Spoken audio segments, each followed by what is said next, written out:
Heureux l'homme qui ne marche pas selon le conseil des méchants, qui ne s'arrête pas sur la voie des pécheurs et qui ne s'assied pas en compagnie des moqueurs, mais qui trouve son plaisir dans la loi de l'Éternel et qui la médite jour et nuit. Il est comme un arbre planté près d'un courant d'eau qui donne son fruit en sa saison et dont le feuillage ne se flétrit point. Tout ce qu'il fait lui réussit. Amen. Tout ce qu'il fait lui réussit. Gloire à notre Seigneur Jésus. Nous allons prendre, le temps est plein de transitions. Tiens l'immuable main de Dieu.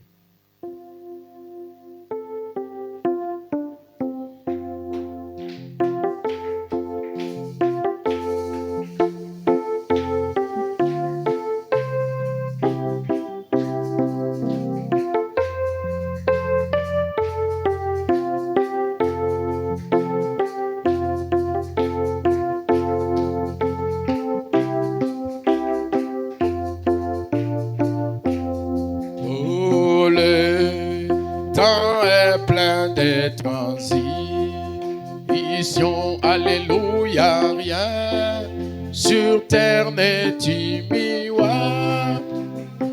Alléluia, espérant des choses éternelles. Alléluia, tiens l'immuable main. Mon frère tient la main.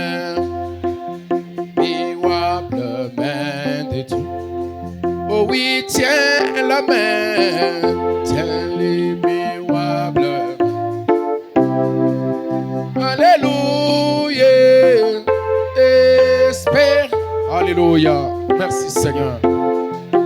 Éternel, tiens l'immuable.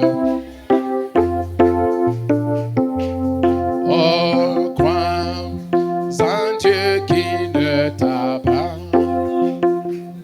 Alléluia, quoi qu'apportent les années. Si les amis, t'abandonnent. Même si les amis t'abandonnent, attache-toi à Jésus. Attache-toi toujours. Mon frère, tiens la main. Immuable main de Dieu. Oh oui, tiens la main, tiens. Alléluia. Main de Dieu. Alléluia. Espérant des choses éternelles. Alléluia, tiens l'immuable main de Dieu. Oh, ne convoite pas les richesses vaines qui pourrissent rapidement. Alléluia, cherchez les trésors célestes qui ne passeront jamais. Mon frère tient la main.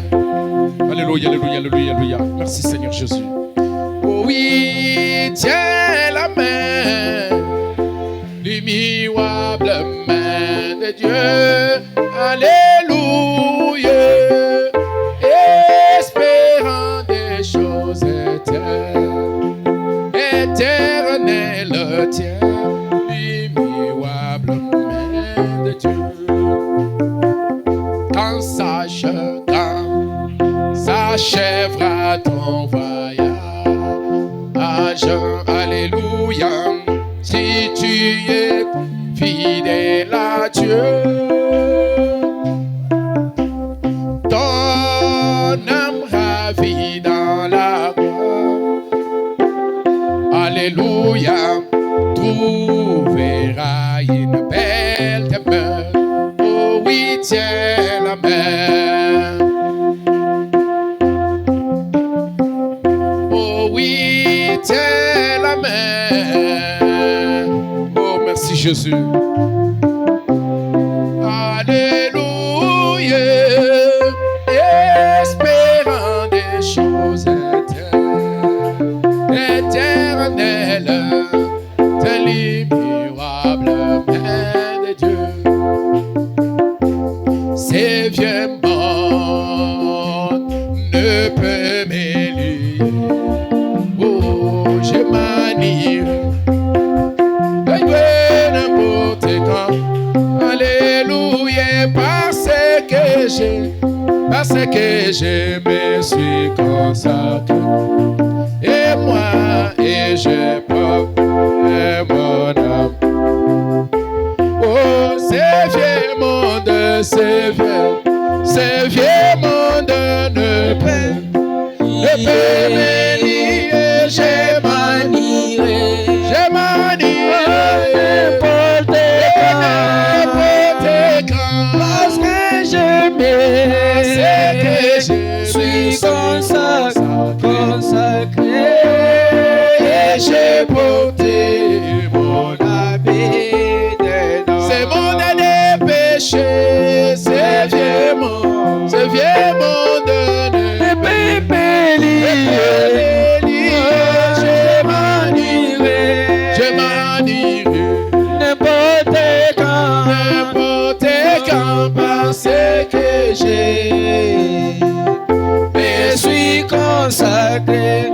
Alléluia. Portez mon habit des noms.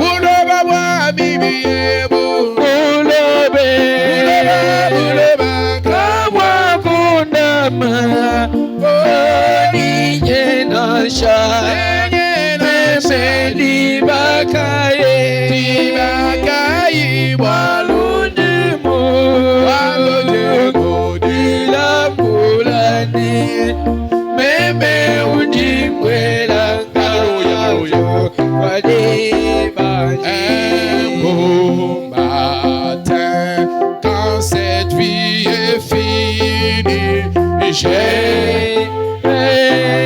m'envolerai. Alléluia, alléluia, alléluia, alléluia. Vers une maison sur le rivage d'Israël, je m'envolerai.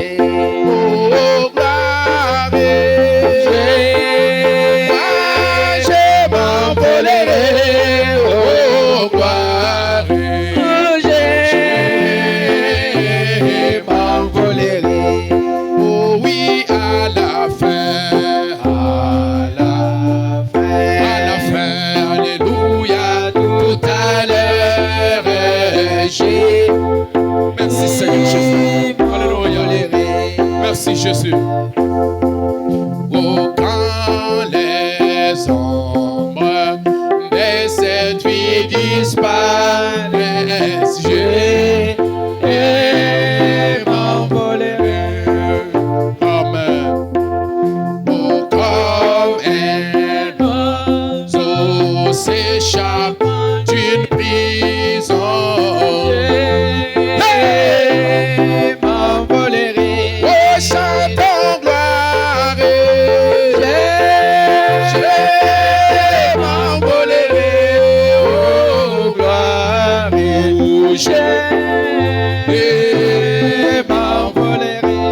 chantons à la fin, à la fin, alléluia, tout à l'heure, je m'envolerai. Encore quelques temps, alors je m'envolerai.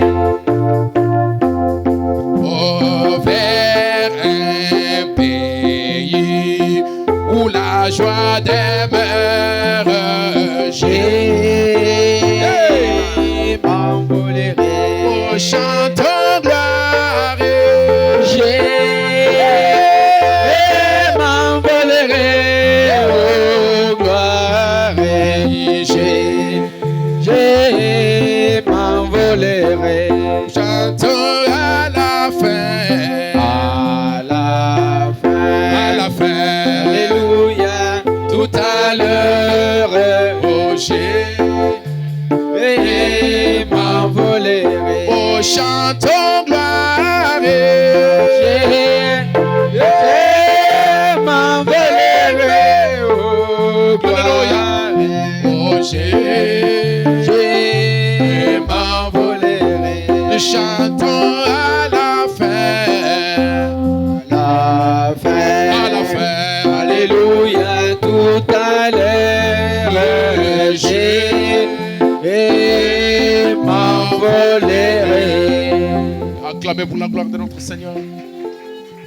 Oh, que le nom du Seigneur soit loué à jamais. Est-ce que vous croyez que vous serez enlevé? Est-ce que vous croyez que l'un de ces jours, vous allez défier la pesanteur? Alléluia, alléluia. C'est une réalité, mes amis. Cela va s'accomplir aussi vrai que 2 et 2 font 4. C'est la vérité et c'est aussi la réalité. Ni ukweli na ukweli. Nous allons nous lever pour la lecture de la Tashimama parole. wima ndio kusomea neno. Nous sommes dans Galates chapitre 5. Na baba ile kitabu cha Galati Nous sommes au verset 12 jusqu'à 26. 12 mpaka na 26. Nous allons lire juste 2 versets et nous vous laissons vous asseoir et nous continuons la lecture. Tasoma mpaka maswali 2 na tuteketi tutaendelea na ku. Puisse-t-il être retranchés ceux qui mettent le trouble parmi vous?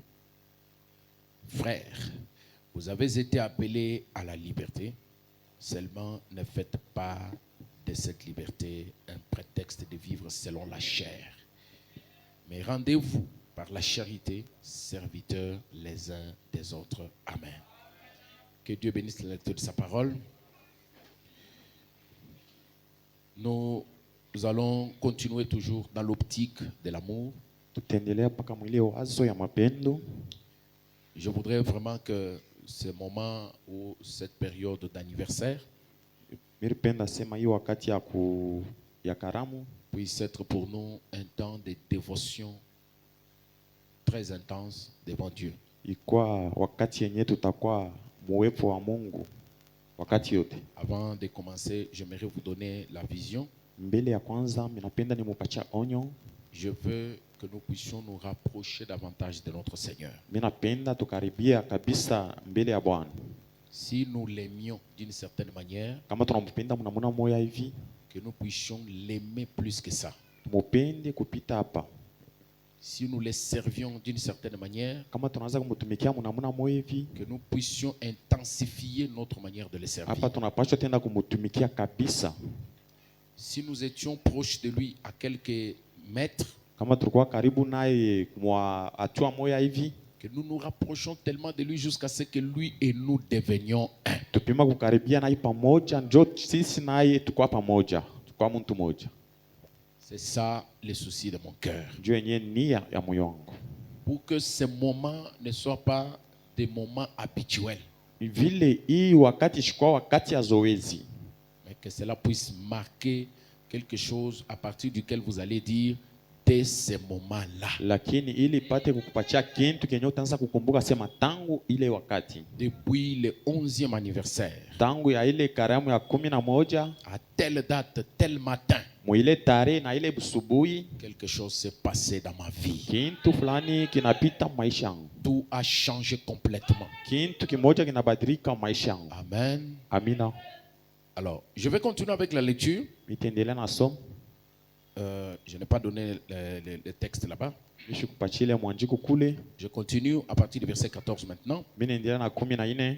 Écoutez ce que la Bible dit. Mshikie kile Biblia inasema. Car toute la loi est accomplie dans une seule parole. Jo, hii masheria yote inatimizika muneno moja. C'est que la loi de Moïse, Ile masheria ya Musa, toutes les lois que Dieu avait données à son prophète, ile masheria Mungu alipatia nabii wake, il y avait comme la constitution, il y en avait 10 qui constituaient, qui étaient la base de toutes des centaines et des milliers de lois. ilikuwa sa misingi yenye ilikuwa inabeba ile masheria yote. Tu aimeras ton Seigneur comme ton Seigneur Dieu, lui seul. Utapenda Bwana wako peke yake. Tu aimeras ton prochain comme toi-même. Utapenda mwenzako sawa vile unalipenda. Tu ne convoiteras pas la chose ni la forme de ton frère. Hautatamania bintu au mke wa ndugu wako. Tu ne tueras point. Hautaua. Tu ne commettras point d'adultère. Hautatenda busharati. Toutes ces lois-là, Ile masheria, la Bible dit, Biblia inasema toute la loi ile masheria yote est accomplie inatimizika dans une seule parole. muneno moja. Et dans celle-ci, Moi, tu aimeras ton prochain comme toi-même. utapenda mwenzako vile unalipenda we moya. Je veux que vous compreniez ce qu'il y a là-bas. Mimi napenda mweleo kenye kinakuwa mule ndani. C'est que si tu aimes ton prochain comme toi-même, Kama unapenda mwenzako vile unalipenda peke yako, tu ne vas pas commettre adultère. hautatenda busharati. Tu ne vas pas convoiter sa chose. Hautatamania bintu vya mwenzako. Tu ne le tueras point. Hautaua mwenzako. Tu ne commettras pas adultère. Hautafanya busharati. Donc, toutes ces lois, ces restrictions-là, Ile masheria yote viennent se résumer dans une seule loi. yote inakuwa kurionesha mwile sheria moya. Et cette loi, c'est l'amour. Ile sheria ni mapendo. Si l'amour de Dieu est dans votre cœur, Kama mapendo ya Mungu ndani yako, vous allez pratiquer la loi de Dieu utatimiza masheria ya Mungu sans qu'il y ait des contraintes. bila kupinganisha. C'est pourquoi j'ai dit que ça va être automatique. Ndio mimi nasema bitarifanishikia kwa kipekee. La Bible dit, Biblia nasema mais si vous mordez, vous mordez. sasa kama unalilumiza mnakokotana, vous vous mordez et vous dévorez les uns les autres. kama munalikosea moja na mwingine, Prenez garde que vous ne soyez détruits les uns par les autres. mukebanke mushiripomoye pamoja na mwingine. J'ai dit donc, Mimi nasema marchez selon l'esprit mutembee kufuatana na roho. et vous n'accomplirez pas les désirs de la chair. Kama mnatembea kufuatana na roho, mtatimiza mania ya mwili. Car la chair Ndio mwili, a des désirs contraires à ceux de l'esprit. mwili kuna mania yenyewe inapinganisha ile ya roho, Et l'esprit na roho pia en a des contraires à ceux de la chair. hiyo nayo pia inapinganisha ile mania ya mwili. La Bible dit, ils sont opposés Biblia inasema ipatane na pinganishana entre eux, paboba wili, l'esprit et la chair. roho na mwili.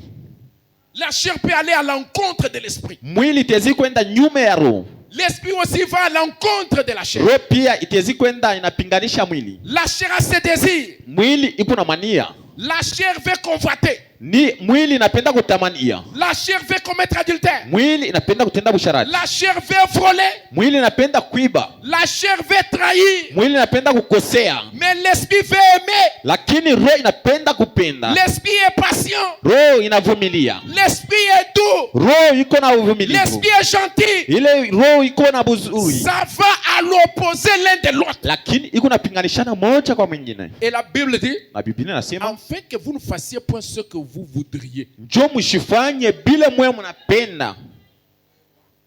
Vous voulez faire quelque chose Unapenda kufanya kitu et vous le faites. unaifanya, Afin que vous ne fassiez pas les choses comme ça. njo ushifanye bila bintu mwili nakomba. Si vous êtes conduit par l'esprit, Kama unaongezwa na roho, vous n'êtes point sous la loi. aona msheria, Parce que la loi a été remplacée par l'amour. njo ile sheria baribeba fashi ya mapendo. Et l'amour, c'est la loi de l'esprit. Mapendo inakuwa ni sheria ya roho, L'amour na mapendo englobe toutes les pratiques de loi et de rites qui ont été prescrits dans l'Ancien Testament. iko na meza masheria yote ile barianjika mkanuni ya kale. Est-ce que vous êtes avec moi là? Tuko pamoja? Et la Bible dit, Biblia inasema quand vous êtes conduit par l'esprit, kama unaongezewa na roho, c'est que vous êtes du côté de l'amour. huko ngambo ya mapendo, Vous n'êtes plus sous la loi. hauna tena juu ya sheria. Si tu fais ça, tu auras ça. Kama unafanya hivi utakuwa na Si hivi, tu fais ça, tu auras ça. kama unafanya hivi utafanya Si tu hivi, fais ça, tu seras kama puni comme ça. unafanya hivi, Si tu fais ça, tu vas mourir. kama unafanya hivi utakufa. Toutes ces choses-là, Bile bintu vous n'êtes plus sous ces recommandations-là. hauna pale juu ya bile bintu. Au contraire, Mukupinga c'est l'esprit à qui vous obéissez. ni kuro yenye unatia, C'est l'esprit qui vous conduit. ni roho ndio inakongoza. Est-ce que quelqu'un est avec moi? Mtu mmoja ananifuata. Or, les œuvres de la chair sont manifestes. Jo matendo ya mwili unaonesha Ce sont l'impudicité, ni ile buchafu, l'impureté, buchafu, la dissolution, kukabulana, l'idolâtrie, kuabudu salamu, la magie, na bintu bile bya buchawi, les inimitiés. bile bintu bya kukavula buntuku, Vous vous faites des ennemis. unaifanya adui wa muntu, Les querelles, kukokotana makelele, les jalousies. kuchuki, Ça, c'est la chair. ile inakuwa ni mwili. Quand vous voyez quelqu'un manifester ces choses, Kama unaona muntu anatenda hii matendo, il est charnel. ni muntu wa kimwili, La jalousie. chuki. Et puis la Bible les cite au pluriel, les jalousies. Biblia inaitaya kupingi kusema machuki, Les animosités. ile buchuki ya ndani. Mtu kama anakuchungia kintu kuro, donc il ne peut même plus te regarder. Il y a des gens qui ne sont pas en mesure de cacher la haine. Kuko bantu benye abezi hata kuficha ile chuki ndani yabo. Il y a des gens qui manifestent la haine Kuko bantu wanaonesha chuki juste parce qu'on lui a dit que tel t'a dit, jo wanamuonesha se fulani alikusema hivi, tel t'a fait. muntu fulani anakufanya kintu fulani, Il ne veut même plus te regarder. ashipenda hata kukuangalia. Il y a de ces gens-là ici. Kuko bale bantu hapa, Mais nous sommes les citoyens d'un même pays. lakini chetu ko bantu ba mwinchi moja, Nous allons vers une même direction. tukunenda ngambo moya, Nous sommes sur le même chemin. tuku munjia moya. Est-ce que nous pouvons arrêter de nous disputer Tutezi kuacha kukogotana pour que le diable soit bien combattu par notre unité? jo tumupige shetani pamoja mukungana kwetu. Le diable ne sera combattu que lorsque nous pouvons être unis. Ibilisi tutamupika ni kama sisi tuku mungu moja. Un jour, Siku moja on a trouvé le diable assis. banakuta ibilisi mwenye kuketi, Il avait de la bonne santé, alikuwa mwafya mwema, en train de se mettre la cure-dent. anaanza kutosha ko bila alikula kumeno, Mwanga tamuko lumtende kamuko. anaweka mukulu pa ingine. Il était calme et il avait même grossi. Alikuwa kimya na kwa kunenepa sana. On est venu lui poser la question. Banamuswali, Monsieur le diable, we shetani, donc, tu ne travailles plus? we hautumike tena, Tu es assis comme ça, tranquille? unaketi hivi kimya? Il dit oui, Anasema ndio, je me repose. mina punguzika. Pourquoi tu te reposes? Jua nini unapunguzika? Non, mais parce que ceux qui devaient me combattre se combattent entre eux. Jo pale balipasha kunikombanisha mie beko na kombana bo benyewe. La seule chose que j'ai réussi à faire, Kintu kenye miliweza kufanya c'est de mettre la division entre eux ni kuweka kukabulana katikati yabo. pour qu'ils s'entre-dévorent entre eux. Jo banza kuwana bo peke yabo, Agapa au tabernacle. akapao kanisa. Donnons du travail difficile au diable. Tupache ibilisi kazi ya nguvu. Soyons unis. Tukuja mumoja. Aimons-nous les uns les autres. Tupendana sincèrement. moja kwa mwingine. Si vous n'êtes pas en mesure de le faire, Kama una muile hatua ya kuifanya, priez le Seigneur. omba Bwana, Il va vous aider à le faire. atakusaidia uifanye. L'amour à la dimension frère Branham l'avait. Mapendo mu hatua yenye nabii alikuwa nayo. C'était un amour top, Ilikuwa mapendo ya juu kabisa. un super amour. Ilikuwa mapendo kamilifu. Et nous tous ici, Sisi yote hapa nous avons intérêt à chercher à ressembler à frère Branham parce que c'était Jésus aujourd'hui.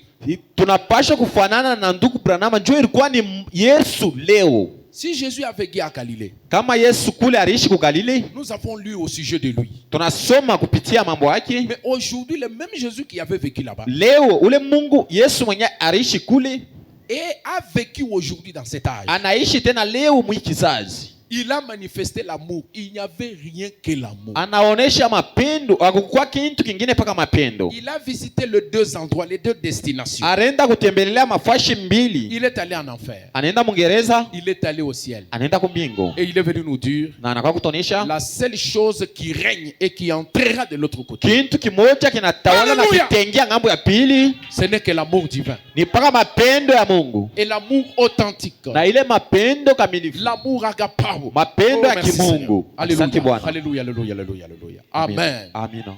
Je veux que la présence de Dieu qui est ici Mimi napenda uwepo wa Mungu yenyewe kwa hapa puisse canaliser ces paroles que je suis en train de prononcer ibeba hii maneno miko nasema et les amener à la réalité, ifikisha mu ukweli à la matérialisation. na mukutimizika. Nous devons laisser l'amour. Tuna- Nous devons laisser la haine. Tunapasha kuacha chuki, Nous devons aimer. tunapashwa kupenda. Aimez votre prochain. Aimez Dieu. Upende Mungu. Aimez votre église. Upende kanisa Aimez lako. votre pasteur. Upenda mchungaji wako. Appréciez les autres. Utape bengine. Encouragez celui qui est tombé. Upachie mwingine ule anaanguka, upachie nguvu. Lève-toi, cher pèlerin. Shimama mwenye Nous sommes des mpelelezi. pèlerins de Tuko voyage. mapelelezi kwa dunia. Aidez-le à se relever. Umusaidie alamuke. Lorsqu'il va se relever, Wakati atashimama, toi tu seras récompensé. wewe utapata maripo. Dieu va te bénir. Mungu atakubariki. Vous savez le chiffre 11. Munayoa ile namba 11. Le chiffre 11 c'est le chiffre du salaire, de la récompense. 11 Amen. inakuwa ni kulipwa.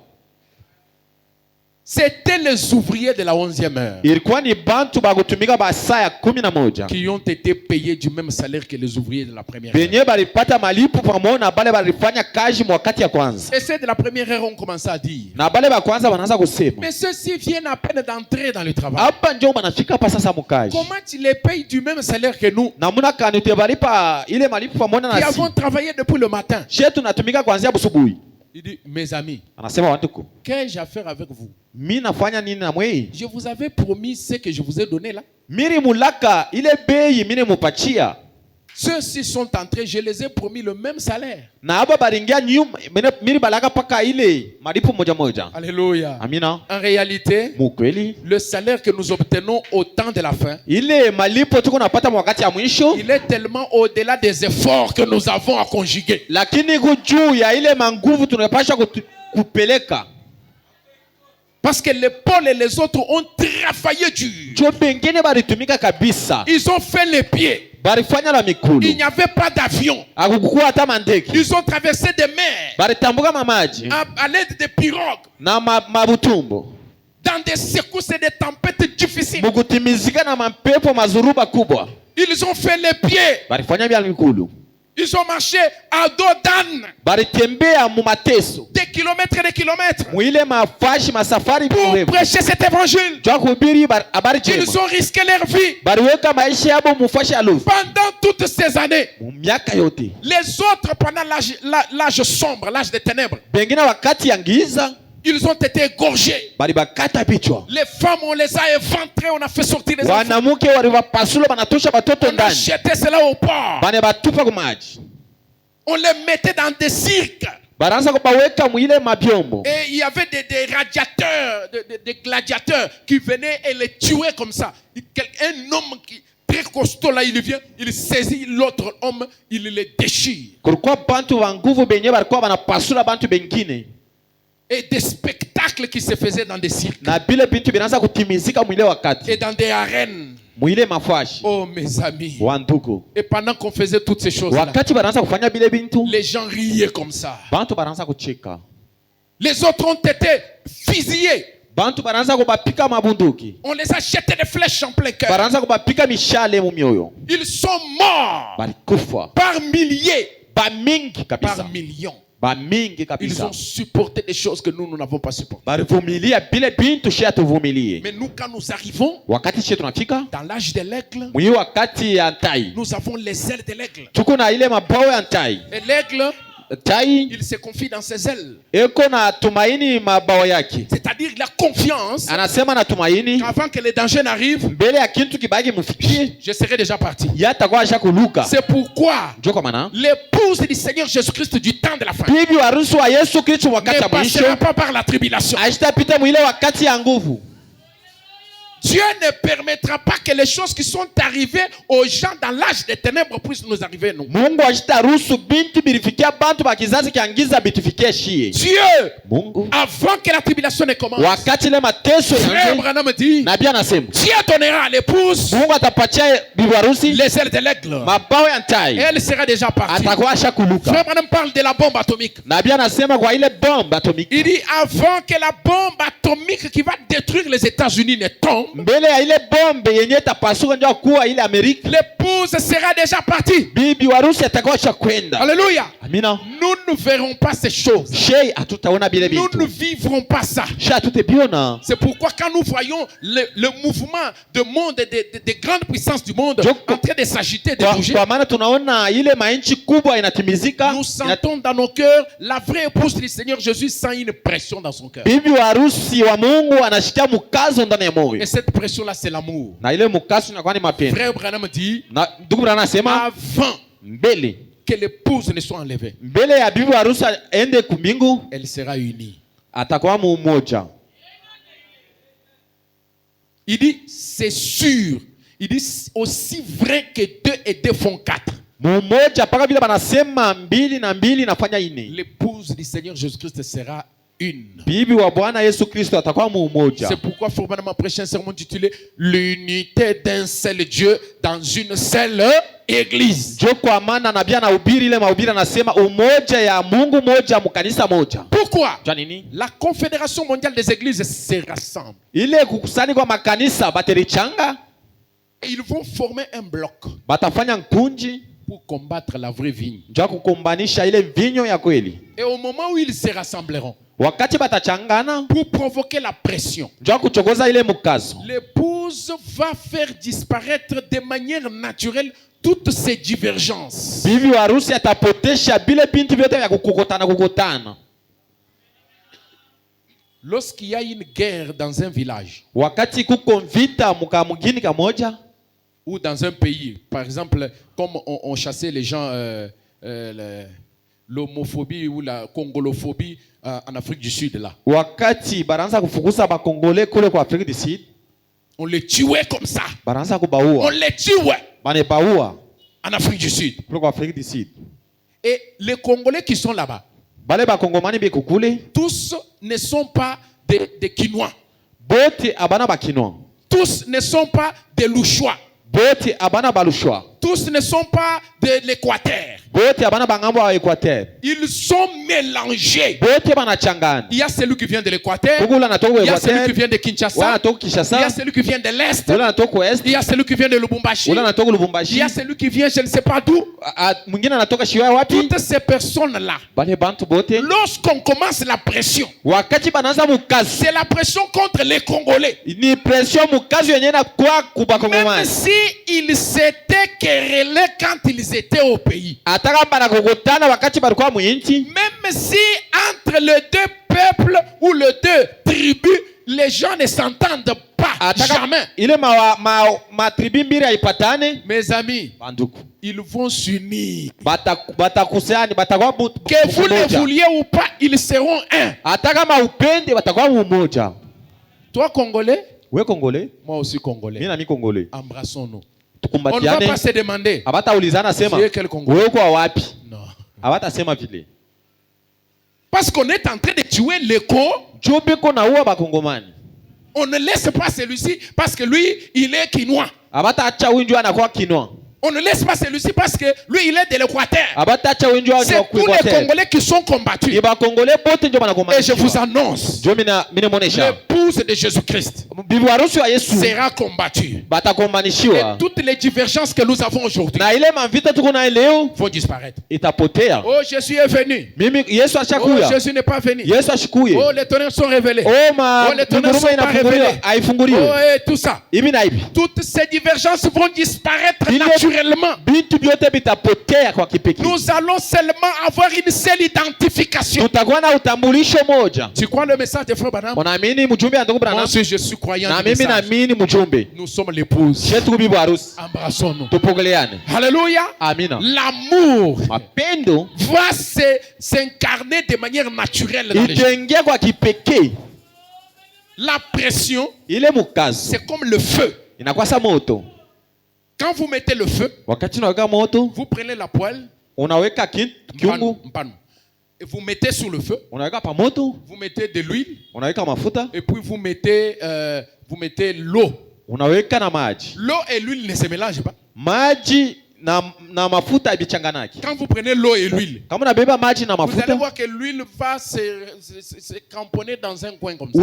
utaona sema mafuta itakuwa juu, maji itakuwa chini. Parce que les deux là ont deux masses différentes. Bile binti biwili binachana. L'huile est léger. mafuta inakuwa haina na buzito, l'eau a une plus grande masse. maji inakuwa na buzito. Pourquoi l'eau va aller en bas Maji itaenda chini et l'huile sera au-dessus. na mafuta itakuwa juu. Ce n'est pas ce que vous voyez. Haina ile mnaonaka, Mais face au feu, lakini mbele ya moto l'huile et l'eau vont se mélanger. maji na mafuta vitachangana kupitia moto, Ils vont s'embrasser. vitakumbatiana. Même si vous êtes différents de peau, Ataka munachana ile différents mwili, de taille, munachana burefu, différents d'opinion, munachana mais maamnia, face au feu de l'épreuve, lakini mbele ya mukazo vous serez un et indivisible. mutakuwa moja na amutakuwa bakabulana. C'est pourquoi, mes frères, Ndio kwa maana bandu, commençons par nous entraîner maintenant. tuanze sasa mukuvifunza, Commençons par nous entraîner maintenant. tuanze deja mukurifunza. Si vous n'êtes pas en mesure d'arriver à ce niveau-là, Kama una muhatua ya kufika mwile, même moi aussi, je demande à Dieu de m'aider. hata mie pia minaomba Mungu anisaidie. Parce que le niveau que Frère Branham a amené l'amour, Lakini muhatua ile Nabii Branham anapeleka mapendo, mes amis, banduku, c'est vraiment très loin. lakini ni mbali L'amour kabisa. agapao, Mapendo ya Mungu, un niveau, un sommet très élevé. lakini ni hatua ya juu kabisa. La Bible dit Biblia inasema l'envie, l'ivrognerie, les excès de table. nia ya kulewa na kupitisha kula kumeza. Il parle des disputes, des divisions. Anasema mukukokotana na kukabulana Il dit les sectes na ile bitu mankunji et les choses semblables. na bile bintu vya kufanana. Ça, ce sont les œuvres de la chair. Bile binakuwa ni bintu matendo ya mwili. Et puis il dit, Anasema je vous dis d'avance, minamuonesha mbili comme je l'ai déjà dit, vile milisema que ceux qui commettent de telles choses n'hériteront point le royaume de Dieu. bale bantu beko natenda matendo ya vile abatenda mufalme ya mbingu, Mais le fruit de l'esprit, lakini matunda ya roho. merci Seigneur Jésus. Akisanti Bwana Yesu. Le fruit de l'esprit c'est quoi? Matunda ya roho ni nini? L'amour, Mapendo, la joie, furaha, la joie, furaha, la joie. furaha C'est l'un des fruits de l'esprit que tout chrétien doit avoir. ni kimoja kya matunda ya roho kila mtu anapaswa kuwa nayo. Lorsque le diable veut vous avoir, Wakati ibilisi anapenda kukupata, il commence d'abord par enlever ce fruit-là de votre arbre. anaanza kutosha ile matunda ndani ya nafsi yako, La joie de la parole, ile furaha ya neno, la joie du salut. furaha ya ile wokovu. Quand vous commencez à voir l'église perdre la joie, Wakati unaona kanisa inapotesha furaha, c'est déjà le gazam qui est entré pour manger. ile nakuwa ni kilulu kinaingia njoo kula, Le gazam est en action. ile kilulu kya kazama Le kinaingia. fruit de l'esprit, c'est la joie. Matunda ya roho inakuwa ni C'est furaha, l'amour. inakuwa ni mapendo. Soyez toujours plein de joie. Mukwa mpaka bakuchaziwa na furaha. Le lundi plein de joie, mardi Siku plein ya de joie, kwanza furaha, ya mercredi pili, plein ya de joie, tatu furaha, jeudi plein de joie. siku ya ine na furaha. Et soyez plein de joie Mujaziwe na furaha dans des moments favorables hata wakati mzuri, ou défavorables. hata wakati ya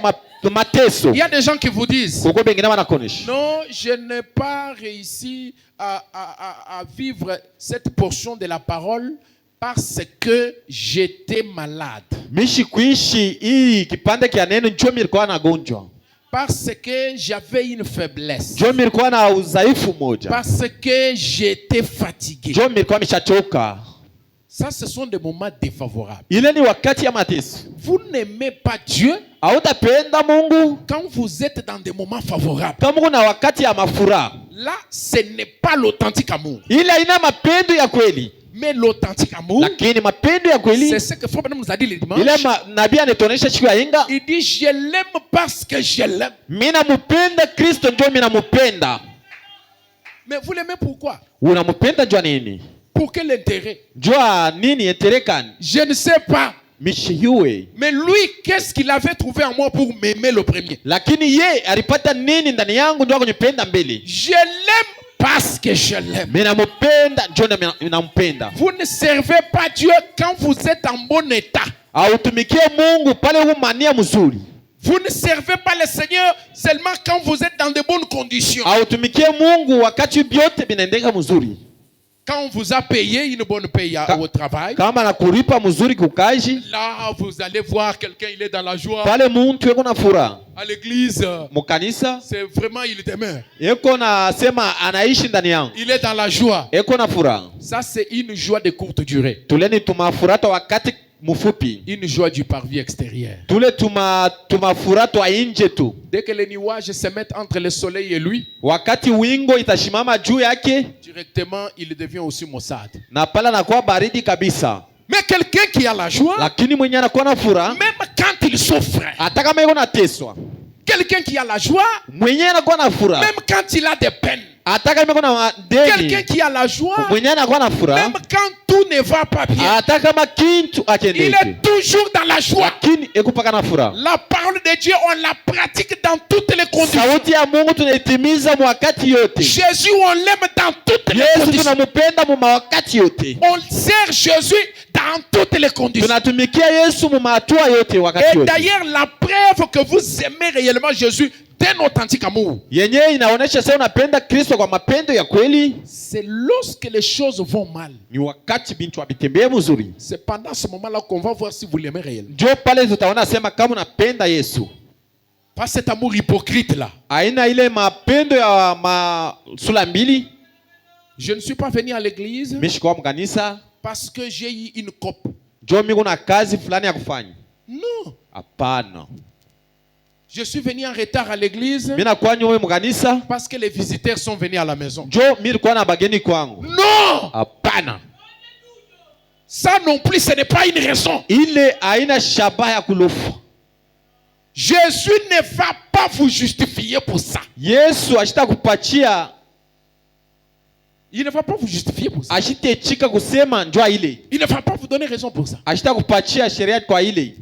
Vous avez tort. Uko na nkosa. Parce que qu'est-ce qu'il va faire? Ni atafanya nini? Il va vous présenter des gens qui étaient dans les mêmes conditions que vous, Atakuonesha bantu balikuwa mwa ile hali moja moja na wewe, mais qui ont remporté la victoire. lakini Amen. balibeba ushindi. Nous sommes dans un chemin. Tuko mumwendo, Nous sommes dans une route. tuko munjia, Nous sommes en route vers l'éternité. tuko munjia tunaenda mu milele. Frère, la Bible dit, Biblia inasema les fruits de l'esprit, ile matunda ya Roho, la paix, salama, la patience. uvumilivu. Soyez patient, ne soyez Pourquoi pas on a voulu pressés, fou? pressés.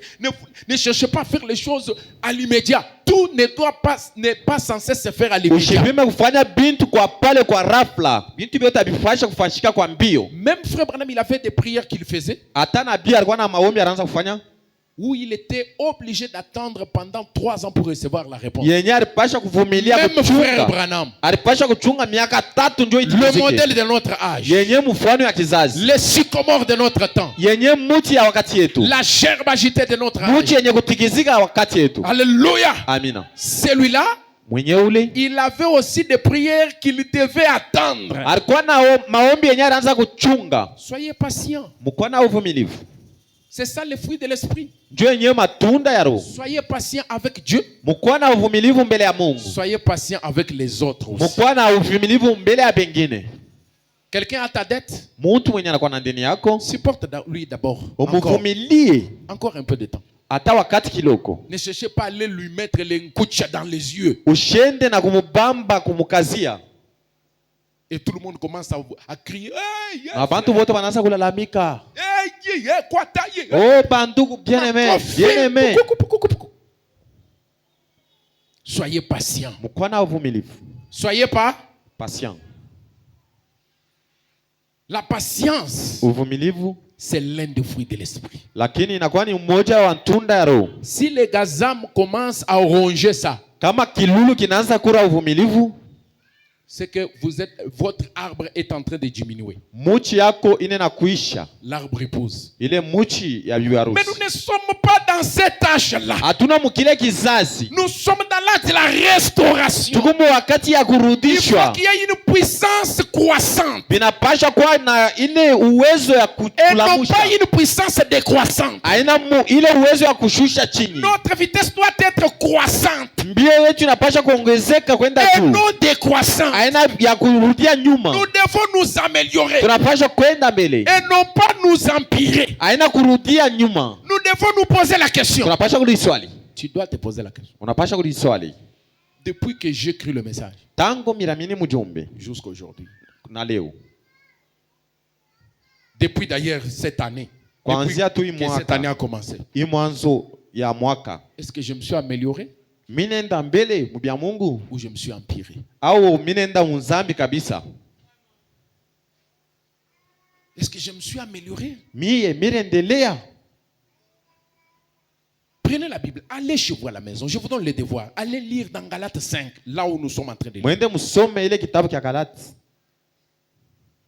Allez lire ça. Wende usome ile. C'est un devoir que je vous donne. Ni kazi minemupatia. Examinez les fruits de la chair, Mwangara ile matunda ya mwili. les œuvres de la chair. Matendo ya mwili. Parce que les fruits, ce sont les œuvres. Lakini matunda inakuwa ni bitendo. Les œuvres de la chair Bitendo vya mwili et les œuvres de l'esprit. na bitendo vya roho.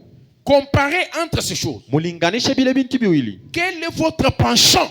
Mweye munalala ngambo kani? Parce que les œuvres de la chair, Ndio matendo ya mwili ça penche vers le ciel. iko nalala. Plutôt, les œuvres de la chair penchent vers l'enfer. Matendo ya mwili inaenda kungereza. Les œuvres de l'esprit penchent vers le ciel. Lakini bya roho binalala ngambo ya mbingu. C'est lui qui doit aller au ciel. Ula napenda kwenda kwa mbingu. Il a un penchant ici sur la terre pour le ciel. Eko wakularia ngambo ya bya mbingu hapa pa dunia. C'est lui qui est en route vers l'enfer. Ule unaenda Il mungereza. a aussi un penchant ici sur la terre vers l'enfer. Arsha kulala ngambo moja kwenda kungereza. Quel est votre penchant? Weye unalala ngambo gani? Est-ce que c'est l'envie? Ni mania Est-ce que c'est l'inimitié? au ni kukabulana chuki? Est-ce que c'est la haine? Ni chuki Est-ce que c'est l'animosité? inakuwa ni ile mambo ya kuchungiana ndani Ou bien c'est l'amour, au inakuwa mapendo, la joie, furaha, être joyeux avec tout le monde? kukuwa na furaha na kila mtu. Toi, tu constates que Wewe unaangalia partout où toi tu arrives, fashi yote wewe unafika c'est toujours des problèmes. ni paka mamambo. Tu te tournes vers celui-ci, tu tournes le dos à celui-ci, tu te tournes vers Unaenda celui-ci. kwa huyu Ça ne traîne pas. abikauye Toujours des problèmes. ni paka mambo. Tu tournes le dos à celui-ci, Unakeuka kwa huyu des problèmes. paka mambo. Tu tournes vers celui-ci, Unaenda kwa huyu toujours des paka problèmes. mamambo. C'est toi qui es mauvais. Weye ndio unakuwa na kosa. Je ne te demande pas de te poser la question ou de t'interpeller. Non, tu es mauvais. Michiseme uliswali lakini minasema uko mubaya. Et quand tu viens à l'église, c'est pour quitter de l'état de mauvais vers le bon. Kama unakuwa mkanisa ni njoo kutoka ile ngambo mubaya na kwenda ngambo mzuri. Pose-toi la question à te poser pour le moment. Hapa njoo wewe uliswali. Est-ce que j'ai évolué? Miye minaendelea J'ai reculé? au minarudi nyuma Ou je suis toujours au même endroit? au miko paka fashi moja. Parce que le temps passe. Lakini wakati inapita, Le temps passe. wakati unapita, Jésus a une école. Yesu Il a une école. eko na masomo Dans son école, mwile shule yake. pour monter de classe, Njoo kwenda mbele vous devez réussir. unapasha kuweza. Ce n'est pas l'année passe, tout le monde passe. Aina mwaki naisha bote banapita. Et puis, dans cette école-là, Mwile masomo ya dans Yesu, cette classe-là, mwile masomo ya Yesu. si vous ne réussissez pas à une seule leçon, Kama uwezi kumafundisho moja, Jésus revient encore là-dessus. Yesu atarudia paka fashi moja moja. Jusqu'à ce que tu réussisses à la leçon. Paka we uweze ile mafundisho. Je l'appelle l'école de la solide formation de Dieu. Mine ita masomo ya mafundisho kubwa ya Mungu. Donc, Frère Branham parle dans un homme appelé de Dieu. Ile nabii anasema mwile muntu mwenye kuchiwa na Mungu. Les épreuves, Ile wakati ya nguvu ça nous taille. iko netuchonga. C'est par ces moyens-là Ni kupitia ile namuna que Dieu nous taille. yenye Mungu Ce anetuchongola. sont des expériences Ni kupitia kupima par kuonja lesquelles il nous fait passer. yenye anetupitishia. Amen. Amina. Et quand on parle des épreuves, Wakati banakuonesha ile kupima, c'est pas seulement non, je suis dans l'épreuve parce que je manque l'argent. miko mo wakati ya nguvu ndio mimi napusa makuta. Dieu peut vous éprouver en vous envoyant quelqu'un de colérique. Mungu atezi kukupima anakutumia muntu wa kishilani Pour éprouver votre patience, ndio kuona uvumilivu yako, pour éprouver votre bonté. ndio kupima buzuri bwako. Il vous envoie quelqu'un qui vous hait.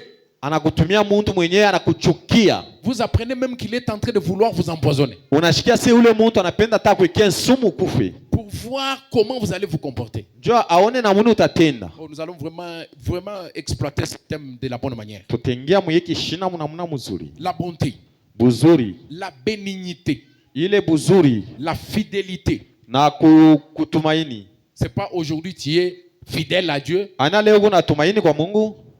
Demain, tu commences à douter. Kesho Tu unaanza es kushakia. entre un pied dedans, un pied dehors. Mguu mmoja uko ndani ya Mungu, mmoja yuko nje. Un pied dans l'eau, un pied au sec. Mguu mmoja mu maji, mmoja Non. kukikavu.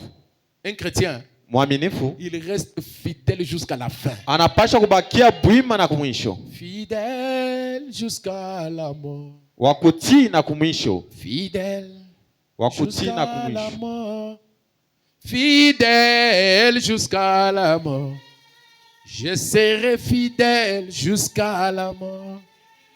Ce n'est pas tantôt dedans, tantôt dehors, Aina wakati moja wako ndani, wakati moja kwa nje, tantôt au milieu, wakati moja pakati, tantôt hésitant, wakati ingine unashakia, tantôt je sors, wakati ingine unatoka, tantôt je suis. unarudia. Ah non, non. Tantôt blanc, Hapa unakuwa mweupe, tantôt noir. hapa unakuwa mweusi. Non, non, non, non. Hapana, non, non. hapana, hapana.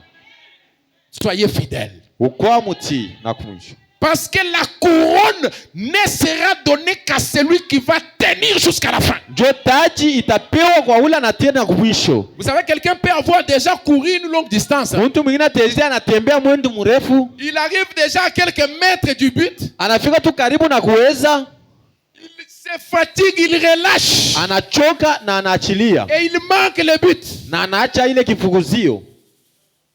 Peut-être que tu es déjà près du but.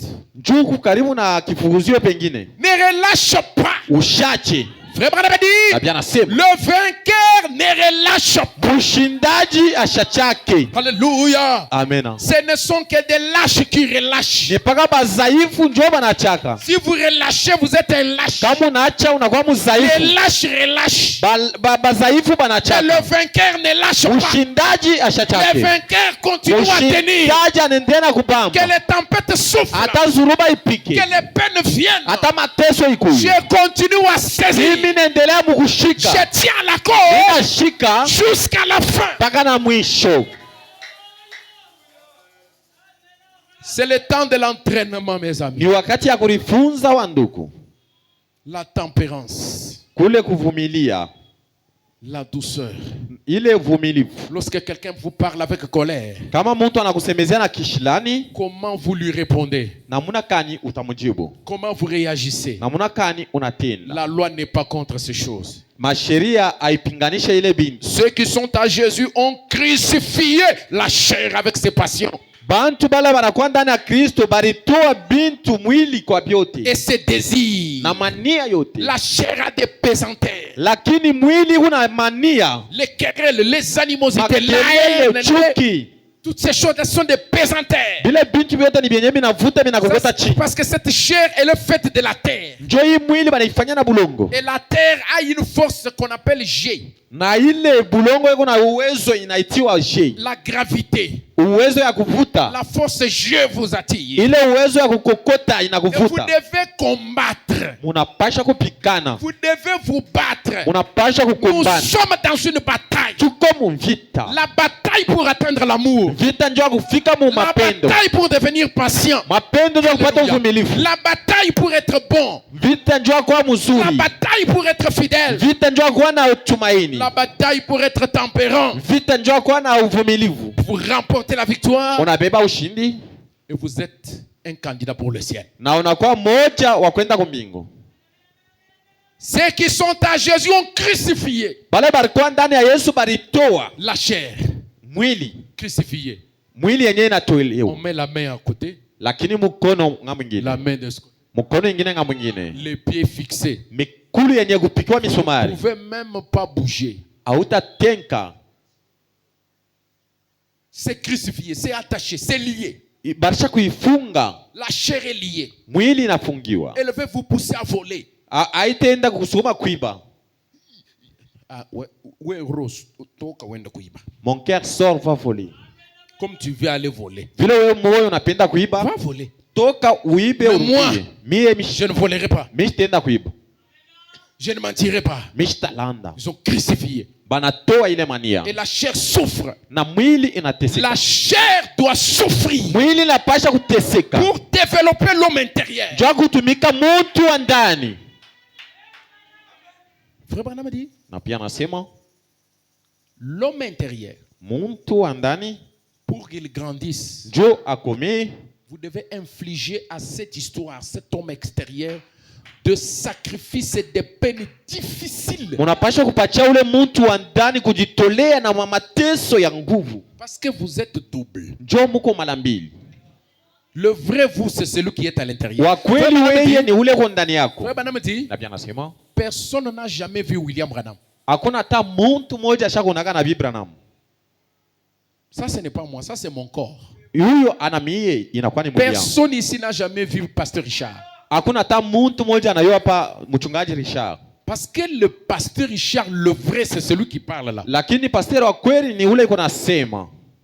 Dès que celui qui parle là se sépare wakati ule anasema anakabulana de cette histoire, na hii mwili, on commence à l'appeler le cadavre 2. Banaanza kuita sema maiti ya muntu fulani. Ce n'est plus lui. Aina tena ule muntu. Il retourne à la poussière. Hiki kimwili kinarudia kubulongo. C'est pourquoi les choses auxquelles cette histoire nous pousse, lakini kwa bintu bile hii mwili netutuma, nous devons nous y opposer. Tunapasha kupinganisha. Nous devons crucifier cette histoire. Tunapasha kutoa bile bintu. Pour que celui qui est à l'intérieur kwa ule kunakuwa ndani puisse grandir. Akome. La Bible dit, Biblia inasema, si nous vivons par l'esprit, kama tunaishi kupitia mwili, maintenant nous allons commencer à prier. Hapa tunapenda kuingia mu maombi. Marchons aussi selon l'esprit. Tembea kufuatana na roho. Ne cherchons pas une vaine gloire. Tushitafute mautukufu ya bule ya dunia. En nous provoquant les uns les autres. Mukuchokozana moja kwa mwingine. En nous portant envie les uns les autres. Mukubeba mania ya mwingine moja kwa mwingine. Jean chapitre 2 verset 4. Yohane sura ya pili mstari ya 4. Celui qui dit, ula nasema, je l'ai connu, mina mutambua, qui ne garde pas ses commandements, lakini ashichunge masheria yake, est un menteur. ni mulandaji. Et la vérité n'est point en lui. Na ukweli haina ndani yake. Je connais Dieu. Mina yo Mungu. Mais je ne pratique pas, je ne garde pas ses commandements. Lakini shitimize makanuni ya Mungu. Vous ne le connaissez pas. Weye au muyoe Mungu. Je rencontre des fois même des soulards. Je rencontre même des fois des soulards. Wakati ngine mina kutana na balevi. À des endroits de deuil, mafashi ya bilio, dans des endroits publics. Mafashi ya bantu mingi. Quand vous essayez de causer avec lui, wakati unapima kusumulia naye, vous dites tu dois chercher Dieu. Unamwambia sema unapaswa kutafuta Mungu. Moi j'ai Dieu. Mie miko na Mungu. Moi je connais Dieu. Toi tu connais Dieu? Mimi namuyoa Mungu. Oui, je connais Dieu. Mimi namuyoa Mungu mie. C'est comme quand j'étais allé à Kisamfu. Sa vile mimi nenda kukisamfu. Au deuil là. Kukirio. La nuit là. Bushiku. J'ai vu un homme venir là. Mimi naona mtu mmoja anakuja. Uko pasteur. Toi tu es un pasteur? Je dis oui, je suis pasteur. Mimi nasema ndio, mimi mchungaji. Mimi ni kwa apôtre. Mimi nakuwa sasa apôtre sasa. Il faut nous kusumburia na wewe. Mimi napenda kusumburia na wewe. Napenda kusumburia na wewe. Je dois parler avec vous. Il a pris la chaise, il a voulu s'asseoir à côté de moi. Quelqu'un l'a éloigné. Il dit non, tu déranges le. Anabeba kicha, anapenda kuikala pembeni yangu. Mtu mmoja anamtosha sasa, unapenda kuderanger mtumishi wa Mungu. Et moi je lui dis. Mimi namuonesha. Toi, tu es apôtre. Wewe unakuwa apôtre. Dans cet état. Mwi ali. Moi, même to kuweka mikono. Mie je vais t'imposer les mains. Minjo takombea. C'est moi qui va prier pour toi. Non, église ya pale. Tu vas à cette église. Minjo mina créé. C'est moi qui a créé cette église. L'église ya pale. C'est moi cette église. Mina créé ma église ya mina. C'est moi qui est le fondateur de beaucoup des églises ici. Ni quoi apôtre. Je suis apôtre. C'est lui qui dit j'ai connu Dieu. Ula nasema mimi napenda et qui ne garde pas ses commandements. Lakini ashichunge masheria. C'est un menteur. Ni mulandaji. Et la vérité n'est point en lui. Na ukweli haina ndani yake. Mais celui qui garde la parole, l'amour de Dieu est véritablement parfait en lui. L'amour est en rapport avec la vie de la parole. Par là, nous savons que nous sommes en lui. Celui qui dit qu'il demeure en lui doit marcher aussi comme il a marché lui-même.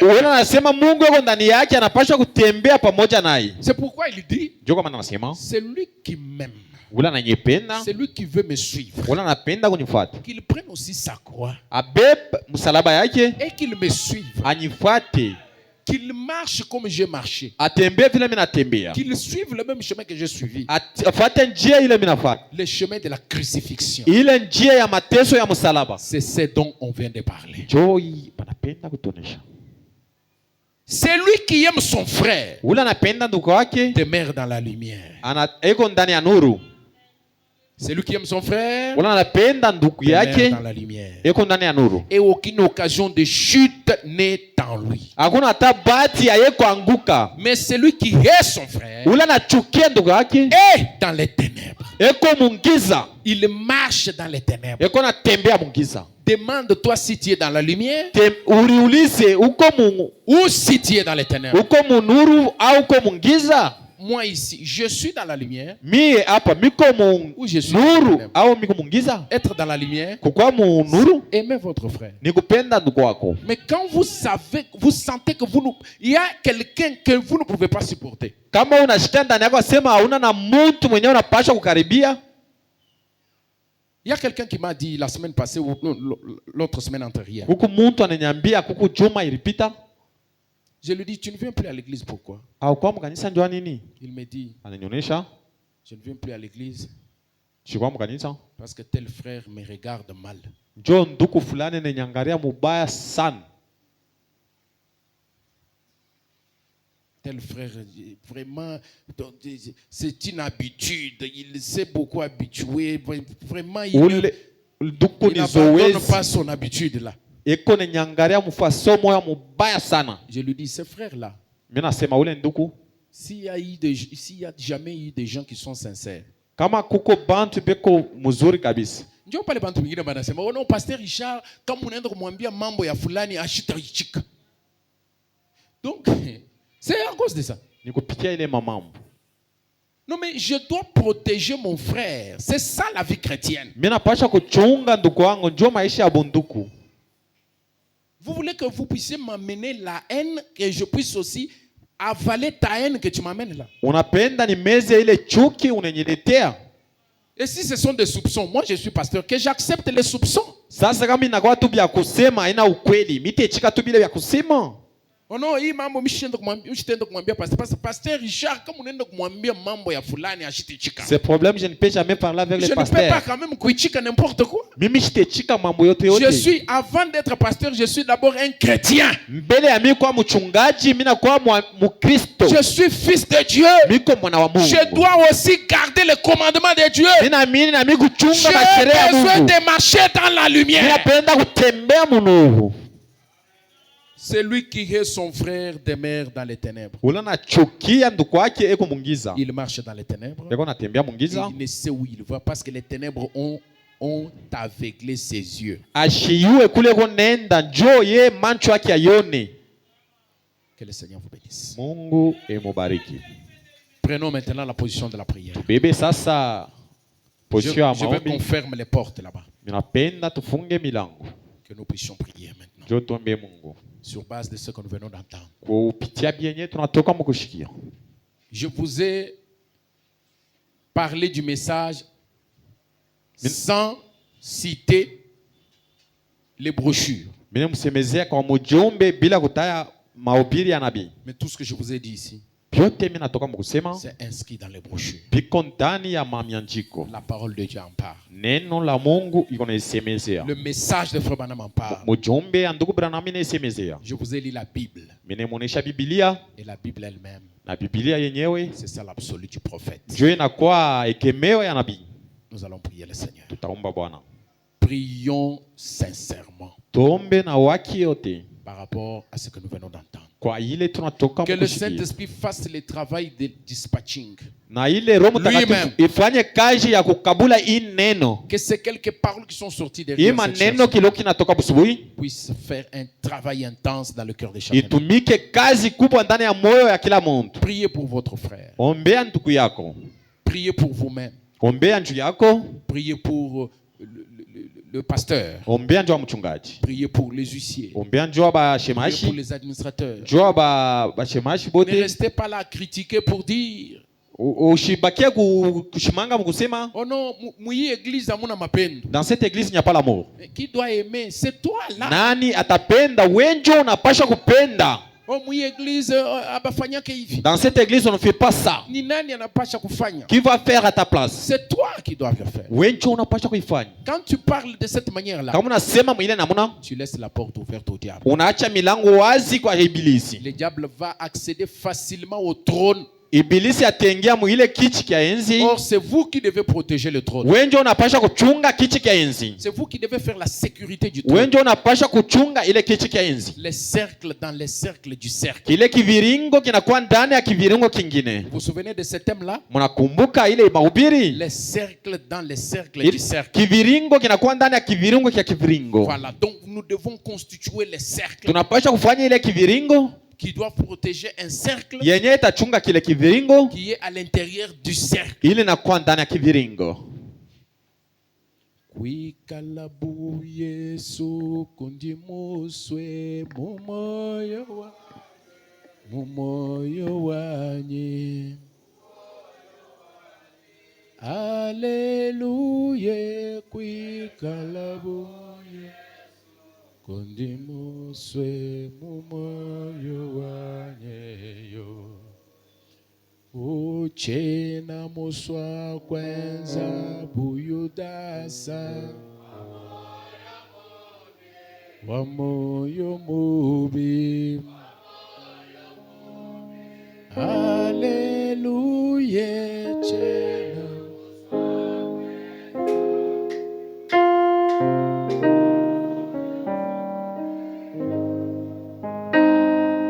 Zambi wa branama katumuswa bobi, katumuswa bobi, kombosh katobane minyengo.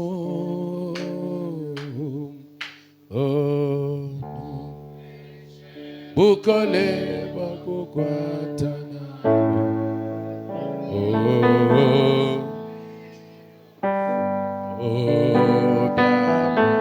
Hallelujah.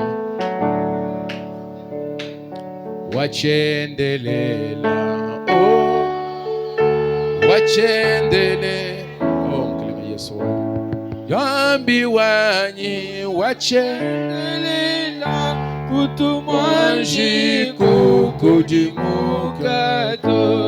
Yeyi weyo, udizambi, oh, mkalima Yesu wangu. Ulelela ni bobo bwene bodi munda mwebe.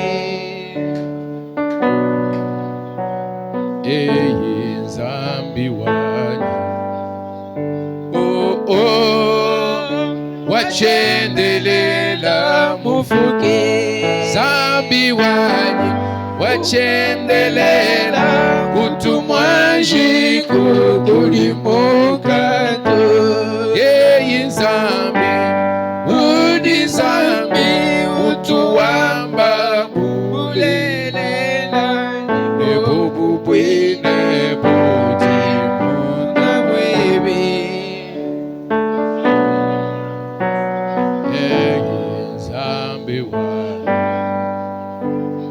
jitukuwa jikukolokota. Kolokota wakafuta mushinga bwa lubwani. Wewe kwela lubila kwamba nembyonso yakukumbana. Wachendelela, wachendelela mufuke. Zambi wani, wachendelela kutumwanji kukudi mukanto. Yeyi nzambi, udi zambi, utuwamba bulelela ni bombu wine budi munda mwebe.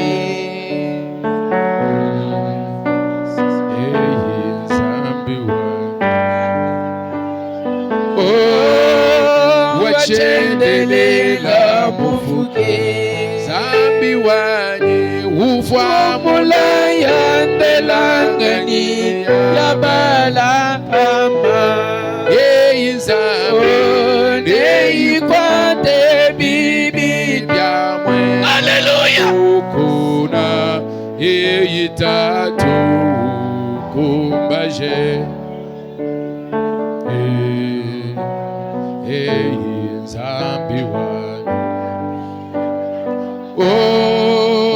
wachendelela mufuki zambi wani ufamula yandelangani yabalama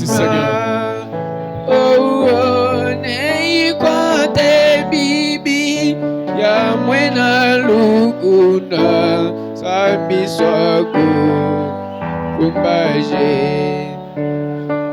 hey yo yo yo yo yo yo tuku adi kungkolokota oh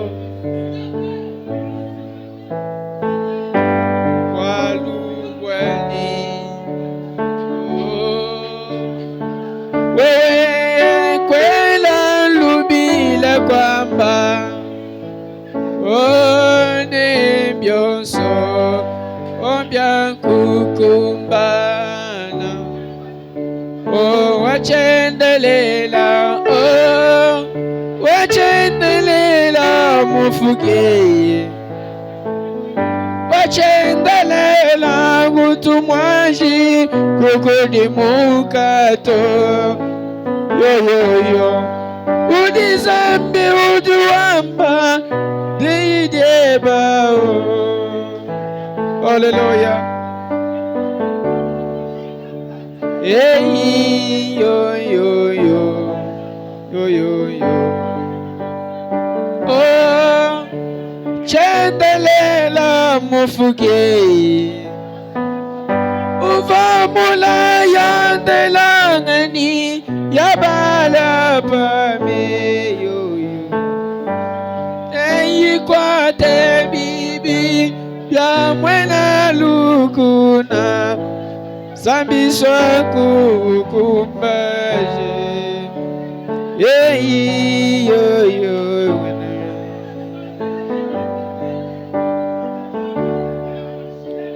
tuva bagulabwe beyeyi zambi wanyi vatuva bagulabwe zambi weyi yo yo yo tuva bakula wema kwani mwana mugesa Yoshua abo bajimuna imilobu ya Yoshua kwambila diba imana diba guchi ila jilobu chanyi wailuwe mwaenda maju hey yeah yeah yeah wailuwebwenda majuda yo yo yo Elohim kwa jishajani yo yo yo Elohim kwa jishajani sambi wanye wena myagulungwewa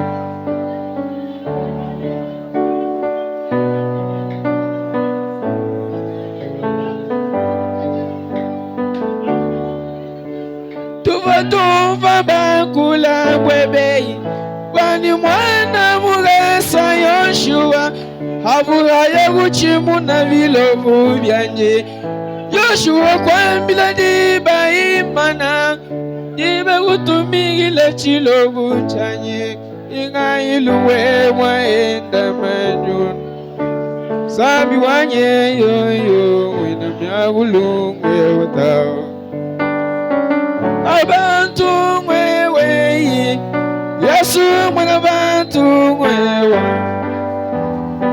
mwana bantu mwewa tatu Yesu mwana bantu mwewa mwana bantu mwewa Yesu mwana bantu mwewa tatu Ugwe chaluga che yeah yeah yeah yeah Mwana miagulu mwe wasambyo Yesu mwana miagulu Mwana miagulu mwe watatu Yesu mwana miagulu Jinanga mwe watatu Yesu jinanga Jinanga mwewa Jinanga mwewa Yesu jinanga mwewa Yesu jinanga mwewa Jinanga mwewa Yesu jinanga mwewa Mwana miagulu mwewa Yesu mwana miagulu mwewa Loima mwana miagulu mwewa Yesu gichalu chochi Yesu gichalu chochi mao Yesu gichalu chochi Loima chalu gachi Sami wanye yo yo yo Chalu gachi Sami wanye yo yo yo Chalu gachi Sami wanye yo yo yo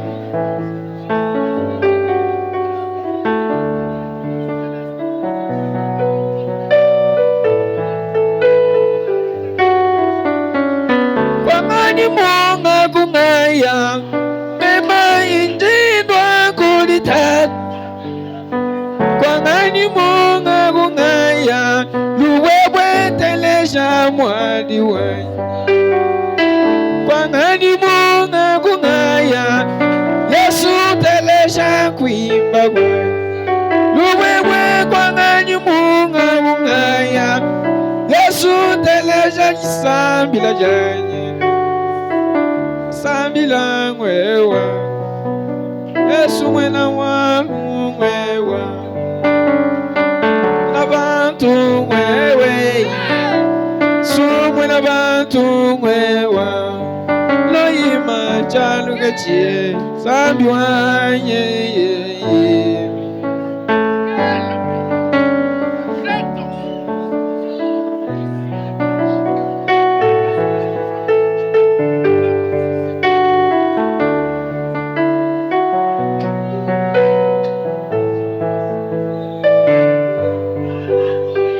Ingeba lupando lweba Nyuma mwipa mumoyo wangu Mema ingeba lupando tao Nyuma mwipa mumoyo wangu Yesu gichalu chochi Kalenga usha moyo wangu Yesu gichalu chochi Zambi pesha dinanga jeba Chalu chochi Sambi pesha lupando vyanye Leima chalu gachi Sambi wanye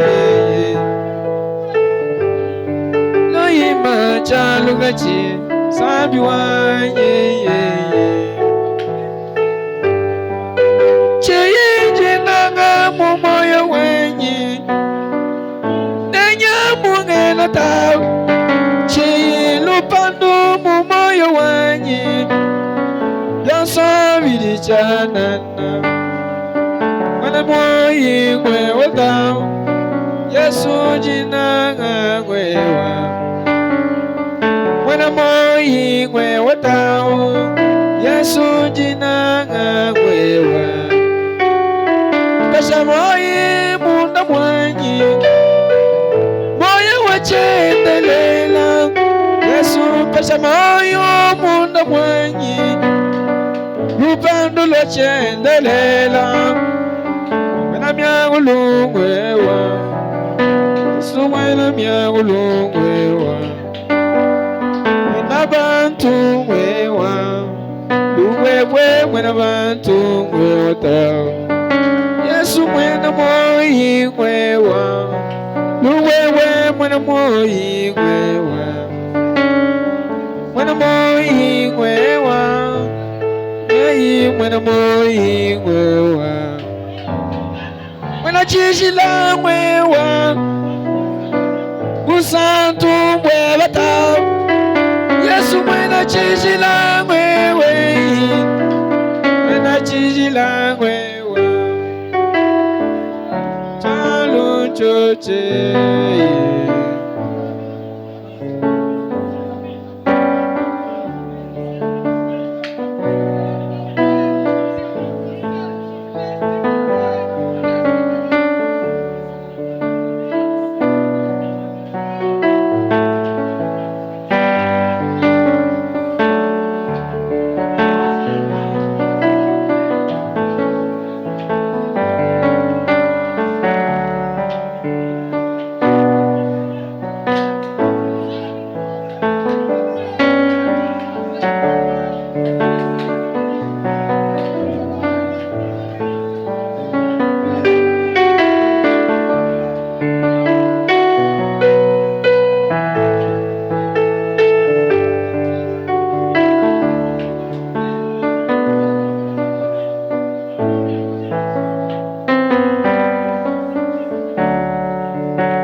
Pluie de bénédictions,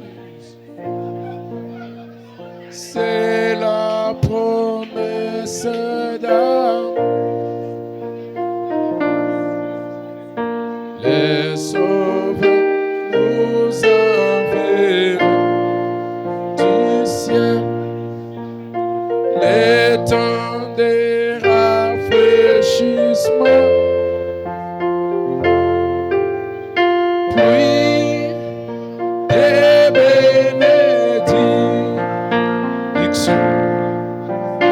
Oui, nous désirons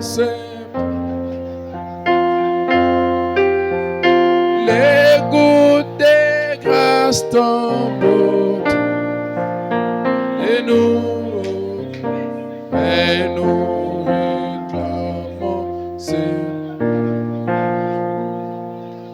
Nous appelons le frère Genovic qui vient nous dire un mot de prière.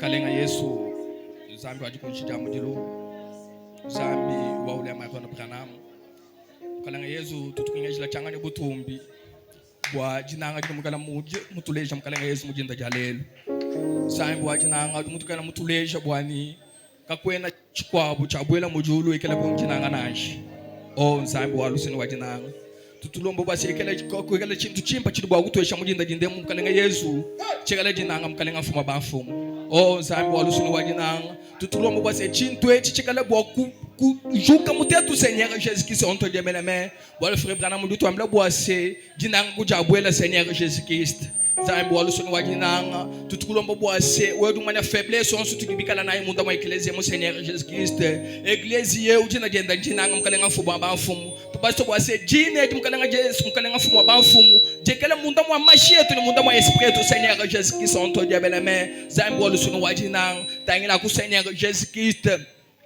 bukola bonso Seigneur Jésus Christ bunumwena mutu mweba mutu concentré mudinda dinde mukalenga fumu bamfumu bakutuleja dinange di Seigneur Jésus Christ jenze jaku Seigneur Jésus Christ walwo jinzambi utini capacité kakutwenze je Seigneur Jésus Christ tetu dinange di bwani dekala di mweka Seigneur Jésus Christ on te diamela ma père angata kutumini changa Seigneur Jésus Christ on te diamela ma père tutulombo bwa Seigneur Jésus Christ notre Dieu bename bene chaque mono mo wetu Seigneur Jésus Christ kutibana beba dini majinga mundo mwa disambile mu mukalenga fumu bamfumu wodu manya majinga abwe kala bakubanda muna na mukalenga fumu bamfumu bajibala mudinda dinde mbikala mukalenga fumu bamfumu basama wo wanzambi kala bakubondo divero wa Seigneur Jésus Christ wodu mukala mumanya Seigneur Jésus Christ majinga ni majinga onso mukalenga fumu bamfumu bene chaque onso Seigneur Jésus Christ tutushe Seigneur Jésus Christ bionso bwa kushala mundo mwa chanza chebu shala kwetu nzambi twakulomba ndungu mudinda da mukalenga wetu Jésus Christ amen.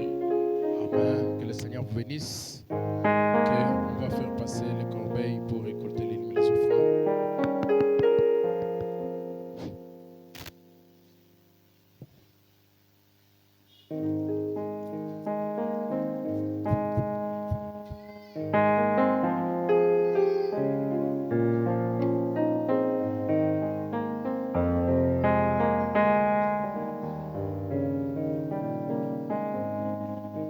Sortez déjà les offrandes rapidement. Il ne nous reste qu'une minute seulement pour arriver à la fin de notre service.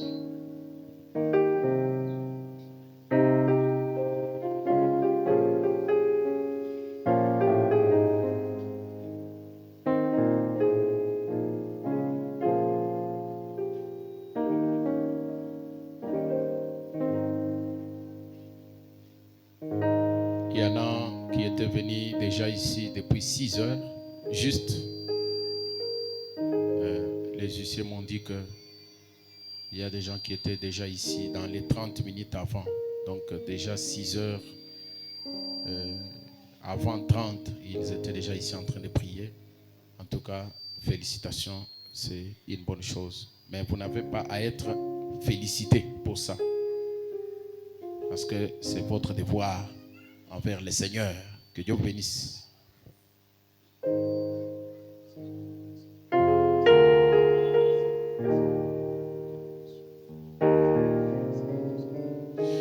Ok, Seigneur, maintenant nous avons fini notre service de ce matin. Demain matin, nous serons encore ici. Nous te prions de motiver chaque personne pour qu'il comprenne l'importance de ces réunions, ô Dieu, et de tout ce que tu vas nous parler au courant de ces réunions. Bénis-nous richement dans le nom de Jésus-Christ. Amen. Allez, et que vos travaux se développent et se multiplient davantage.